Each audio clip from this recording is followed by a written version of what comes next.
Dear friends, इंडी वाला entertainment के नए वीडियो में आपका स्वागत है। मैं हूं प्रीति। तो क्या आपने कभी फेरी टेल सुनी है? बिलीव नहीं होता ना जब कोई रियल लाइफ में ऐसी बातें करता है कि मैं आपके लिए चांद तारे तोड़ लाऊंगा, तुम्हारे लिए पूरी दुनिया से लड़ जाऊंगा और तुम जहाँ भी रहोगे तुम्हारे पीछे पीछे तुम्हें ढूंढते हुए पहुंच जाऊंगा। हम कहते हैं ये सब तो बस कहने की बातें हैं, ये सारी चीजें बस फेरी टेल्स में ही होती है, क्योंकि रियल लाइफ में हमें ऐसी अफेक्शंस देखने को नहीं मिलती। लेकिन जिसे ऐसे पार्टनर्स मिलते हैं वो कितने लकी होते हैं। एक इंडियन लड़का जो कि गरीब था और एक स्वीडन की लड़की जो कि बहुत अमीर थी, वो इंडिया विजिट में आई और इनसे मिली और दोनों में लव हुआ और दोनों ने शादी भी कर ली। लेकिन जब उनकी वाइफ स्वीडन वापस गई तो उनसे पूछी कि तुम भी चलो मेरे साथ, मैं तुम्हारे लिए टिकट्स करवा देती हूँ। लेकिन सल्यूट करना पड़ेगा ऐसे इंसान को जो कि गरीब तो थे लेकिन लालची नहीं। और इनकी वाइफ वापस चली गई, लेकिन फिर इनके पास पैसे तो थे नहीं, तो ये अपनी वाइफ से मिलने यूरोप तक साइकिल से गए। मतलब यूरोप तक साइकिल से। डेडिकेशन के मामले में इनका मुकाबला कोई नहीं कर सकता। ये तो बस कहानियों में ही सुनने को मिलता है, आज रियल लाइफ में भी देखने को मिल रहा है। तो चलिए देखते हैं इनकी फेरी टेल कैसी थी।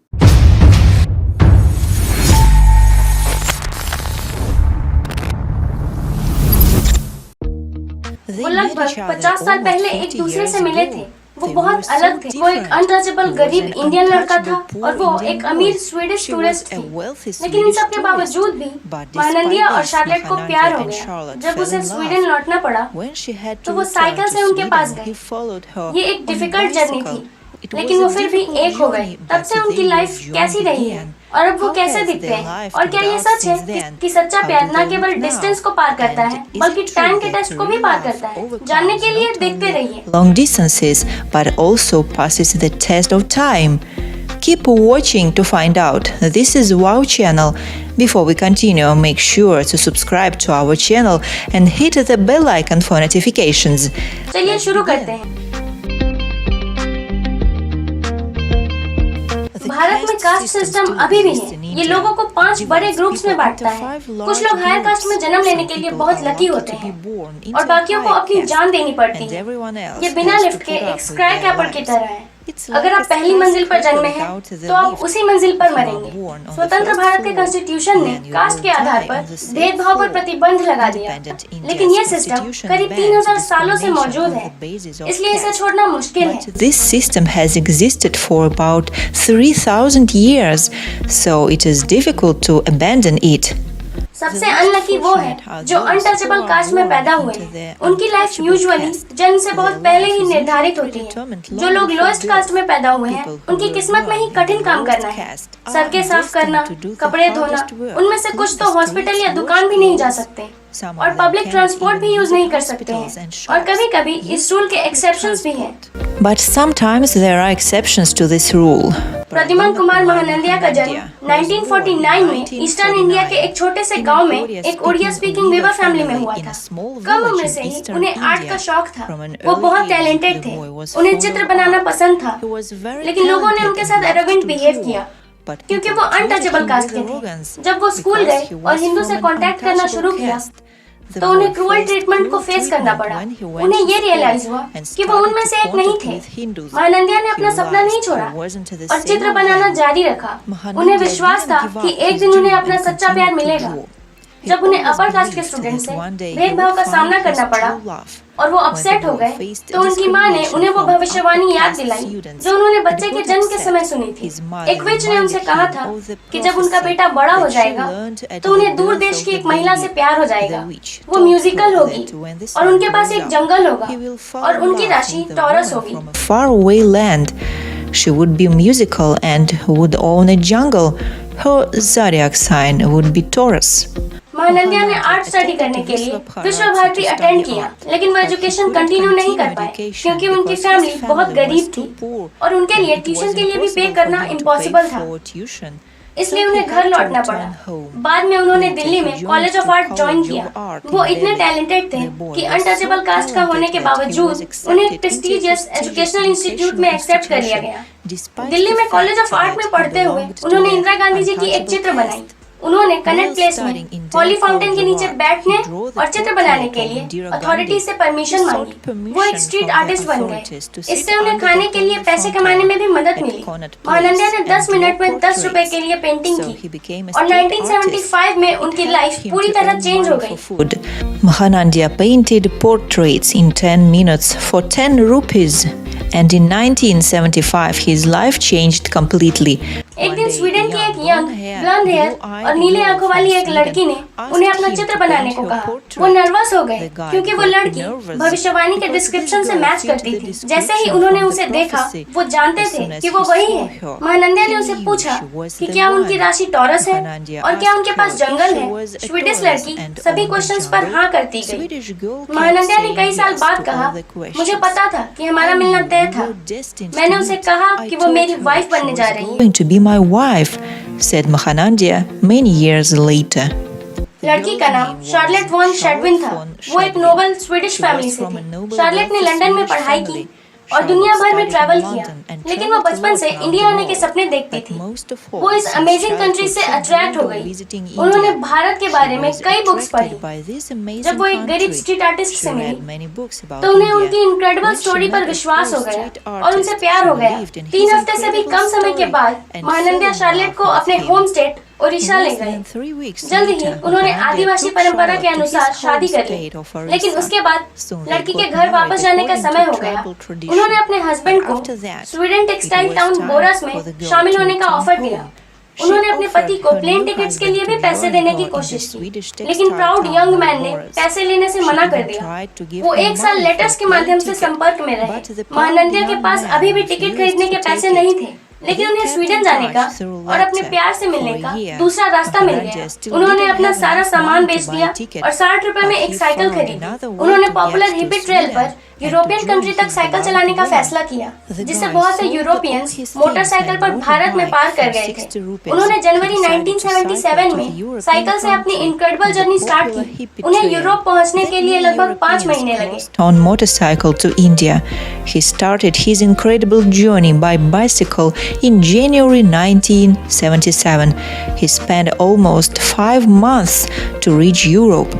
इस जर्नी के दौरान वो पाकिस्तान, अफगानिस्तान, ईरान और टर्की से होकर गुजरे।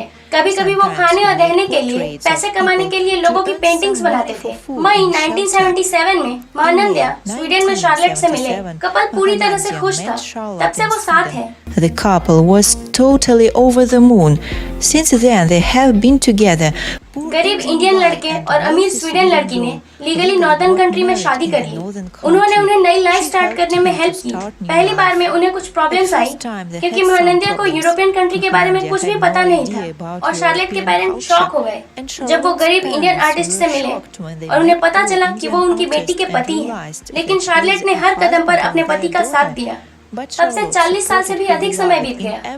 महानंदा एक आर्ट टीचर बन गए। अब वो स्वीडन में एक आर्टिस्ट के रूप में जाने जाते हैं। इसके अलावा वो स्वीडन गवर्नमेंट के लिए आर्ट और कल्चर एडवाइजर के रूप में भी काम करते हैं। उनकी पेंटिंग को दुनिया भर के बड़े शहरों में प्रदर्शित किया जाता है। 2012 में उन्होंने उड़ीसा में उत्कल यूनिवर्सिटी ऑफ कल्चर से डॉक्टरेट डिग्री हासिल की। उन्हें ओडिशा गवर्नमेंट द्वारा स्वीडन में ओडिया कल्चर एम्बेसडर के रूप में भी नामित किया गया था। महानंदा और शार्लेट अभी भी एक साथ खुश हैं। उनके 2 बच्चे हैं, एक लड़की और एक लड़का। उनकी बेटी एमिली 36 इयर्स की है। वो एक टेक्सटाइल इकोनॉमिस्ट है और उनका बेटा कार्ल सिद्धार्थ 33 इयर्स का है और एक हेलीकॉप्टर पायलट है। Daughter Emily is 36 years old. She is a textile economist. Their son Carl Siddhartha is 33. He is a helicopter pilot.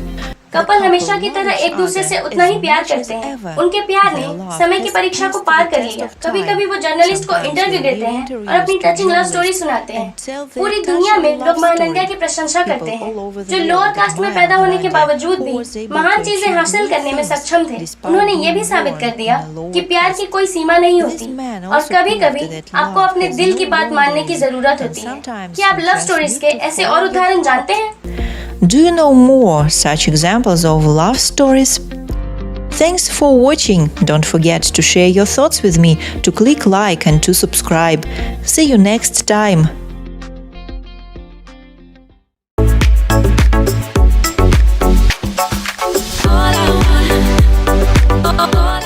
तो पहला कमेंट है नटालिया स्टेहिली। इन्होंने लिखा है, इन्होंने ये प्रूफ किया है कि ट्रू लव आज भी जिंदा है। मैरिज सिर्फ एक दूसरे को प्यार करने के बारे में नहीं है, बल्कि लाइफ के उतार चढ़ाव में एक दूसरे की मदद करके एक टीम बनकर काम करने के बारे में है। एब्सोल्युटली, मुझे भी यही लगता है। फिर नेक्स्ट कमेंट है माई लव टाई। इन्होंने लिखा है उन्हें इस स्टोरी पर मूवी बनानी चाहिए। Wow, so inspiring and heartfelt.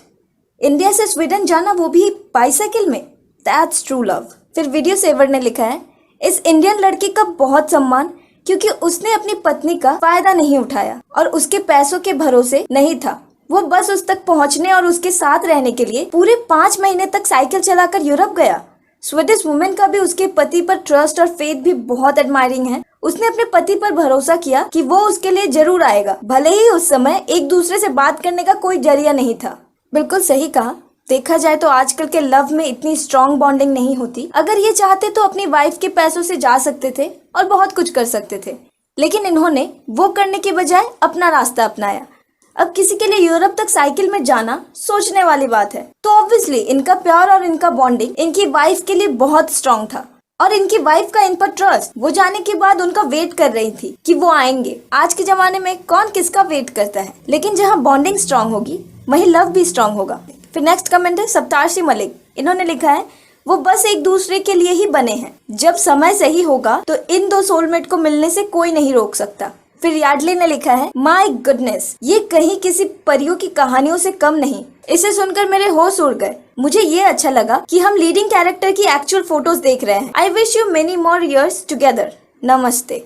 फिर नाजिया हबीब लिखती है इनके 50 इयर्स पुराने फोटोज को देखकर मैं लिटरली रोने लगी। Love exist. फिर अगला कमेंट है फ्रॉम द हार्ट। इन्होंने लिखा है वो जन्म से अछूत हो सकता है, लेकिन वो बहुत से नोबल लोगों से भी कहीं ज्यादा नोबल है और जिंदगी ने इसे पहचाना। हम इनसे ये सीख सकते हैं कि बड़प्पन हमारे दिल में रहता है, ना कि हमारे पॉकेट्स में। फिर मिकी ने लिखा है इसने मेरे दिल को छुआ। इस तरह के लोग दुनिया को एक बेहतर जगह की तरफ फील करवाते हैं। I totally respect them, pure humanity. फिर दी बीट नंबर ने लिखा है इंडियंस को किसी इंसान को अछूत कहने के लिए शर्म आनी चाहिए, बस इसलिए कि वो जिस सर्कमस्टेंसेस में पैदा हुआ, ना कि उसने कुछ गलत किया है। फिर नेक्स्ट कमेंट है दी ऑनलाइन कुक। इन्होंने लिखा है सच में प्यार की कोई सीमा नहीं होती। हालांकि मुझे लगता है वो काफी सारे कंट्रीज को पार करने में सक्षम थे उस वक्त, क्योंकि अभी की तुलना में वर्ल्ड उस वक्त पीसफुल था। तो आज का वीडियो मैं यहाँ पे खत्म करती हूँ और मिलती हूँ आपसे नेक्स्ट वीडियो में। Till then good bye.